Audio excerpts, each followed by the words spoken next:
அனைவருக்கும் வணக்கம். இன்னைக்கு நம்ம என்ன பார்க்க போறோம்னா, இன்ட்ராடேல வந்து நம்ம தினைக்கும் சம்பாரிக்க முடியுமா? அதாவது ஷேர் மார்க்கெட்ல இன்ட்ராடேல சம்பாரிக்க முடியுமா? அதுவும் இண்டிகேட்டரே இல்லாம நம்ம ஏர்ன் பண்ண முடியுமா? அப்படின்றத பத்தின வீடியோ தான் இது. ஸோ எப்படி அத பண்றது அப்படின்றத பத்தின முழு விளக்கமும் நாங்க சொல்றேன். ஆனா கடைசியில வந்து ஒரு இன்ஃபர்மேஷன் இருக்கு. அத முக்கியமா நீங்க கேட்கணும். ஸோ அதுவரைக்கும் பொறுமையா, நிதானமா கடைசி வரையும் ஸ்கிப் பண்ணாம பார்த்தீங்கன்னா மட்டும் தான் இந்த வீடியோ புரியும். சரிங்களா? ஸோ சப்போர்ட் பண்ணுங்க. ஸோ இத படிச்சு பார்த்துக்கங்க. I am not a SEBI registered person. அத தெளிவா சொல்லிக்கிறேன். ஸோ இப்ப வந்து நம்ம என்ன பண்ண போறோம்னா, இன்ட்ராடேல எப்படி ஸ்டாக்க செலக்ட் பண்ணி, அடுத்த நாளைக்கு எப்படி ட்ரேட் பண்றது அப்படின்றத பத்தி பார்க்க போறோம். சரிங்களா? ஸோ ஃபர்ஸ்ட்டு நம்ம என்ன பண்றோம், மார்னிங் ஓப்பன் ஆனோனயும், மார்க்கெட் ஓப்பன் ஆனோனயும், நம்ம வந்து எவ்வளோ அட்வான்ஸ் ஆயிருக்கு, எவ்வளோ டிக்ளைன் ஆயிருக்கு அப்படி சொல்லி F&O செக்டார்ல இருக்கக்கூடிய ஸ்டாக்ஸா மானிட்டர் பண்ண போறோம். சரிங்களா? ஃபர்ஸ்ட் ஸ்டெப் அதுதான். அடுத்தது அந்த மானிட்டர் பண்ணக்கூடிய ஸ்டாக்ஸ் வந்து எது நல்லா ஒரு பாசிட்டிவா மூவ்மெண்ட் குடுத்திருக்கு. அன்னைக்கு தேதியில வந்து எடுத்தோனமே ஒரு 3% 2% 5% பாசிட்டிவா குடுத்திருக்கும் இல்லையா? அந்த 5 ஃபர்ஸ்ட் 5 ஸ்டாக்ஸ மட்டும் பிக் அப் பண்ணி நம்ம வந்து மானிட்டர் பண்ணணும். ஃபர்ஸ்ட் மானிட்டர் பண்ணணும்.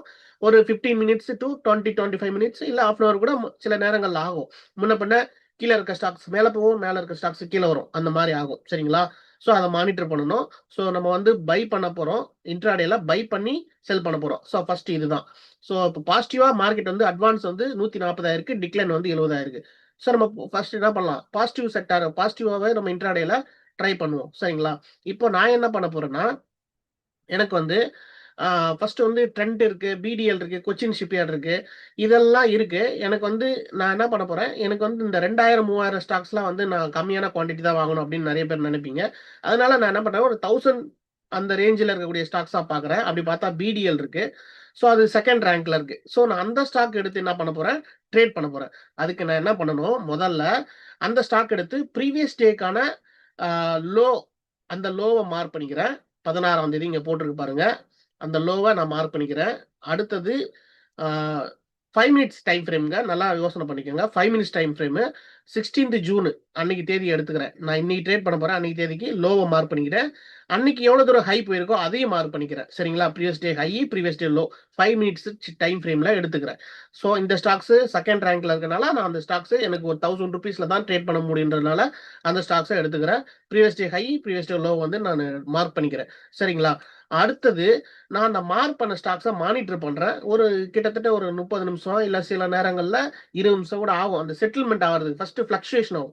அந்த செட்டில்மென்ட் ஆவறதுக்கு ஆகும். நம்ம எடுத்தோனயுமே அந்த ஸ்டாக்ஸ மானிட்டர் தான் பண்ணணுமே தவிர, டப்புனு போய் வாங்கிடக்கூடாது. ஒரு கிரீன் கேண்டில் போட்டோனயும். சரிங்களா? நம்ம வச்சிருக்கிறது எத்தன time frame? 5 minutes time frame. So நான் என்ன பண்றேன், அந்த 5 மினிட்ஸ் டைம் ஃப்ரேம் முடிஞ்சோனயும், ப்ரீவியஸ் டே ஹைய மார்க் பண்ணியாச்சு. ஸோ நெக்ஸ்ட் ஸ்டெப் என்னன்னு பார்த்தீங்கன்னா, இன்னைக்கான ஹைய தாண்டுதா? இன்னைக்கு வந்து ப்ரீவியஸ் டே ஹைய தாண்டிடுச்சு. உடனே போய் நம்ம பை பண்ணிடக்கூடாது. ப்ரீவியஸ் டே ஹைய இன்னைக்கான ஹைய வந்து 5 மினிட்ஸ் கேண்டில்ல வந்து ஹைய வந்து தாண்டிச்சுன்னா, அந்த கேண்டில பார்த்து நம்ம என்ன பண்ணலாம், மானிட்டர் பண்ணணும். அந்த கேண்டில் வந்து நல்ல ஒரு ஸ்ட்ராங்கான பையிங் பிரஷர் இருக்கக்கூடிய ஒரு கேண்டிலா இருக்கணும். சரிங்களா? பையிங் பிரஷர் இருக்கக்கூடிய நல்ல ஒரு ஸ்ட்ராங்கா மொமெண்டம் கேண்டில் மாரியோ, பையிங் பிரஷர் இருக்கக்கூடிய கேண்டில் மாரியோ இருக்கணும். அப்படி இருந்தா மட்டும் அந்த கேண்டில்ல நம்ம வந்து ட்ரை பண்ணலாம். சரிங்களா? ஸோ இப்போ நம்ம என்ட்ரி எங்க எடுக்கிறது, எக்ஸிட் என்ன பண்றது அப்படின்றத பத்தி பார்க்க போறோம். சரிங்களா? ஸோ நான் சொல்லிட்டேன். இன்னைக்கு 17ஆம் தேதி ஆவுது. இன்னைக்கு அந்த பையிங் பிரஷர் இருக்கக்கூடிய அந்த இடத்துல நம்ம கரெக்ட்டா என்ட்ரி எடுக்கிறோம். ரூ. 1247 என்ட்ரி எடுக்கிறோம். நம்ம வந்து இதுல ஒரு கான்செப்ட் புரிஞ்சுக்கங்க. இதுல வந்து இன்ட்ராடே ட்ரேட் பண்ணும்போது மேக்ஸிமம் வந்து 1:3 தான் வைக்க போறோம். அதாவது ரூ. 1 ரிஸ்க்னா ரூ. 3 லாபம். மினிமம் வந்து 1:2 வைக்கலாம். மேக்ஸிமம் வந்து 1:3. ஸோ இவ்வளவுதான். அதுக்கு மேல 1:4, 1:5 அப்படிலாம் போகும்னு எதிர்பார்க்க வேண்டாம். நம்ம 1:3 தான் மேக்ஸிமம் நம்மளுடைய ரேஞ்சாவே இருக்கட்டும் எப்பயுமே. சரிங்களா? அப்போ என்ட்ரி வந்து 1247. எக்ஸிட் பார்த்தீங்கன்னா, நான் வந்து எக்ஸிட் பண்றதுக்கு முன்னாடி ஸ்டாப் லாஸ வந்து 1:3 வைக்கிறேன் இல்லையா? அதே இடத்துல வந்து அன்னைக்கான இன்னைக்கான லோக்கு கீழ ஸ்டாப் லாஸ பிக்ஸ் பண்ணிக்கிறேன். ரூ. 1232 ஸ்டாப் லாஸ போட்டுட்டு தான் அடுத்த லெவலுக்கான டார்கெட்ட வந்து நான் பிக்ஸ் பண்ண போறேன். டார்கெட் எங்க பிக்ஸ் பண்ண போறேன்? 1:3 எங்க வருதுன்னு பாருங்க. ரூ. 1294 காட்டுது.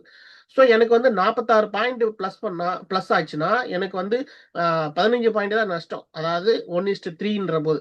ஸோ அந்த மாரி அந்த ட்ரேட் வந்து அன்னைக்கு புல்லிஷ் மார்க்கெட் அன்னைக்கு வந்து அந்த ப்ரீவியஸ் டே கேண்டில உடைச்சு, இன்னைக்கான ஹையையும் உடைச்சு வந்த பிறகு நம்ம என்ட்ரி எடுக்கிறோம். எக்ஸிட் பண்றதுக்கு முன்னாடி ஸ்டாப் லாஸ் போடுறோம். ஸ்டாப் லாஸ்க்கு போறதுக்கு அதுக்கப்புறமா நம்ம என்ன பண்றோம்? டார்கெட்ட பிக்ஸ் பண்றோம். டார்கெட் பிக்ஸ் பண்ண பிறகு நம்ம என்ன பண்றோம்? அந்த இடத்துல கரெக்ட்டா இந்த இடத்துல நம்ம வந்து எக்ஸிட் ஆயிடணுங்க. இதுக்கு அப்புறமா நம்ம வெயிட் பண்ணக்கூடாது. 1:4 போவோம் அப்படின்னு போகும்போது தான் நம்மளுக்கு நஷ்டம் வர்றதுக்கு வாய்ப்புகள் அதிகம். அதனால மேக்ஸிமம் 1:3யோட நம்ம க்ளோஸ் பண்ணிக்கிறது பெஸ்ட்டா இருக்கும் அப்படின்றத நான் தெரியப்படுத்திக்கிறேன். சரிங்களா? அதனால 1:3 வரும்போது எல்லாரும் க்ளோஸ் பண்ணிக்கிறது பெஸ்ட் ஆப்ஷன். சரி. அடுத்தது நான் என்ன பண்றேன்னா சாரி. அடுத்தது இப்போ நீங்க கேட்பீங்க, சரி எனக்கு பையிங்க்கு மட்டும் சொல்ட்டீங்க. அன்னைக்கு வந்து மார்க்கெட் மைனஸ்ல நெகட்டிவ்ல போகுது. செல்லிங்க்கு சொல்ல முடியலையா? அப்படின்னா, அதுவும் பண்ண முடியும். ஸோ பாருங்க, இன்னைக்கு F&O செக்டார் போறேன். அட்வான்ஸ் எவ்வளோ இருக்குன்னு பார்க்குறேன். டிக்ளைன் எவ்வளோ இருக்குன்னு பார்க்குறேன். டிக்ளைன் கம்மியா தான் இருக்கு. இருந்தாலுமே நான் செல்லிங் சைடு போறேன் அப்படின்னா, நீங்க என்ன பண்ணலாம்? ஃபர்ஸ்ட்டு அதே மாரி 5 ஸ்டாக்ஸா மானிட்டர் பண்ணுங்க காலையில. ஸோ செல் சைடு திடீர்னு மார்க்கெட் பியரிஷா மாறிடுச்சுன்னா, நம்ம என்ன செல்லிங் சைடு போறதுக்கு ட்ரை பண்றதுக்கு முக்கியம். ஸோ அப்படி பார்க்கும்போது எனக்கு டாடா மோட்டார்ஸ் பேசஞ்சர் வெஹிக்கிள், அப்புறமா பிஎஸ்சி, கால்பால், லோதா இந்த மாரி கம்பெனிலாம் இருக்கு. ஸோ அதிகமா விழுந்திருக்க வந்து இந்த டாடா மோட்டார்ஸ் பார்த்தீங்கன்னா 8% இன்னைக்கு ஈவினிங் காட்டுது. ஆனா காலையில எவ்வளோ இருந்திருக்கும்? 4%ஓ 3%ஓ அதிகமா காட்டியிருக்கும். ஸோ அதனால டாப்ல போயிருக்கும். சரிங்களா?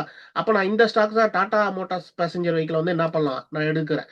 அதே மாதிரி 5 மினிட்ஸ் கேண்டில் டைம் ஃப்ரேம் தான். ப்ரீவியஸ் டே ஹை, லோ 2த்தையும் மார்க் பண்ணிக்கிறேன். 16ஆம் தேதி நல்லா கவனிங்க. 16ஆம் தேதி தான் மார்க் பண்ணியிருக்கேன். அடுத்தது 5 மினிட்ஸ் டைம் ஃப்ரேம்ல தான் மார்க் பண்ணியிருக்கேன். ஹை, லோ மார்க் பண்ண பிறகு, அடுத்தது இன்னைக்கு வந்து 17ஆம் தேதி. 17ஆம் தேதி இன்னைக்கு மார்க்கெட் வந்து பீரிஸா ஓப்பன் ஆயிருக்கு. இருந்தாலும் நம்ம என்ன சொல்லியிருக்கோம்? ஃபர்ஸ்ட் 15 மினிட்ஸ் டூ 25 மினிட்ஸ் வரைக்கும் வெயிட் பண்ணணும். எப்ப இந்த ப்ரீவியஸ் டே லோவ கட் பண்ணி கீழ இந்த ப்ரீவியஸ் டே லோ இருக்கு இல்லையா? இந்த இடத்த கட் பண்ணி கீழ வருதோ, அப்பதான் நம்ம வந்து ட்ரை பண்ணணும் அப்படின்னு சொல்லியிருக்கேன். ஸோ அப்போ வந்து என்ன பண்றோம்? அது வரைக்கும் வெயிட் பண்றோம். இங்க பார்த்தீங்கன்னா, திரும்ப ஒரு ரிவர்சல் போடுற மாரி ஒரு ஏமாத்து வேலை நடந்திருக்கு. Break out failure break out நடந்திருக்கு. ஸோ அதனால தான் நம்ம வந்து நிதானமா ஒரு புல்லிஷ் கேண்டில் அதாவது பியரிஷ் கேண்டில்னா செல் சைடுனா நல்ல ஸ்ட்ராங்கான பியரிஷ் கேண்டில் வர வரைக்கும் வெயிட் பண்ணணும் அப்படின்றத நான் திருப்பி திரும்ப சொல்லிக்கிறேன். சரிங்களா? ஸோ அத வந்து கவனிச்சு நம்ம வந்து என்ன பண்ணலாம்? அடுத்த என்ட்ரி எங்க எடுக்கிறதுன்றத கவனிக்கணும். ஸோ என்ட்ரி எங்க எடுக்கலாம்? பியரிஷ் மார்க்கெட் வந்ததுன்னா, இந்த கேண்டில உடைச்சு ஸ்ட்ராங்கா ஒரு பியரிஷ் கேண்டில் வச்ச பிறகு 11 மணிக்கு தான் கிடைக்குது என்ட்ரி. அதுவரைக்கும் நம்ம பெசாத தான் இருக்கணும். நம்ம 9:45க்கே இங்க வந்து பியரிஷா மாறிடுச்சுன்னு சொல்லி இந்த இடத்துல என்ட்ரி எடுத்துறக்கூடாது. சரிங்களா? இப்ப 11 மணி தான் நம்மளுக்கு வந்து என்ட்ரி கிடைச்சிருக்கு. அப்ப 11 மணிக்கு என்ட்ரி கிடைச்ச என்ட்ரி என்ன பண்றோம்? அதே மாரி ரிஸ்க் ரிவார்ட் ரேஷியோ ஃபிக்ஸ் பண்ணிக்கிறோம். 1:3. ஸோ மார்க்கெட் ஸ்லோவா மூவ் ஆனா கூட நீங்க வந்து அத பத்தி வொரி பண்ணிக்கூடாது. நீங்க அந்த ஸ்டாக் வந்து பீரியஸா போயிடுச்சுன்னா, கண்டிப்பா அந்த ஸ்டாக் அன்னைக்கு வந்து பீரியஸா மட்டும் தான் முடியறதுக்கு அதிக வாய்ப்புகள் இருக்கு F&Oல. சரிங்களா? ஏன்னா, அதிக செல்லிங் பிரஷர் இருக்கக்கூடிய ஸ்டாக்ஸ் தான் அந்த மாரி டாப்ல காட்டும். ஸோ அப்ப பார்க்கும்போது நம்மளுக்கு என்ன ஆகுது? என்ட்ரி எங்க எடுக்கிறோம்?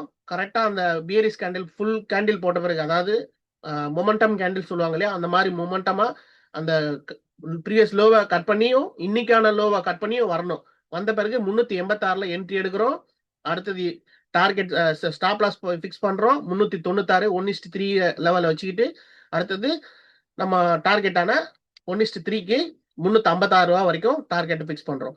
கரெக்ட்டா பார்த்தீங்கன்னா, நம்மளுக்கு எக்ஸிட் இந்த இடத்துல வரும்போது 1:3னா 1:3ல நீங்க குளோஸ் பண்ணிடணும். 1:4 போவோம் அப்படின்னு சொல்லி பேராசப்படக்கூடாது. சரிங்களா? அத ஃபிக்ஸ் பண்ண பிறகு நம்ம என்ன பண்றோம்? எக்ஸிட் பண்றோம். எக்ஸிட் பண்ணிட்டு, அடுத்தது நம்ம வந்து ப்ராஃபிட்ட புக் பண்ணிட்டு திரும்ப திரும்ப ட்ரேட் பண்ணாம இருக்கிறது பெஸ்ட் ஆப்ஷனா இருக்கும். சரிங்களா? அதுக்கு முன்னாடி இப்ப நான் சொல்றக்கூடிய தகவல உங்களுக்கு புரிஞ்சிருக்கும். கமெண்ட்ஸ்ல சொல்லுங்க. இந்த மாரி தகவல் வேணும்னா இந்த மாரி சேனலுக்கு சப்போர்ட் பண்ணுங்க.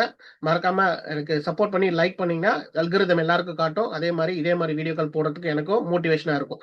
சரி, முக்கியமான இன்ஃபர்மேஷன் சொல்றேன்னு சொன்னேன் இல்லையா? அத பார்த்துருவோமா? இத வந்து நீங்க வந்து கத்துக்கணும் கண்டிப்பா. இந்த ட்ரேடிங் ஸ்ட்ராட்டஜி வந்து ஒன்லி ஈக்விட்டி மார்க்கெட்டுக்கு மட்டும் தான். நீங்க வந்து F&Oல ட்ரேட் பண்றீங்கன்னா, தயவு செய்து இத பண்ணக்கூடாது. ஏன்னா, பிரீமியம் வந்து உங்களுக்கு டிகே ஆயிடுச்சுன்னா, திரும்ப ஏறுறது கஷ்டம். என்னதான் புல்லிஷா மார்க்கெட்ட மாறுனாலும், நீங்க F&Oல வாங்குனீங்கன்னா, அது வந்து ஸ்டாக் ஆப்ஷன்னா ரொம்ப ஏறுறது கஷ்டம்.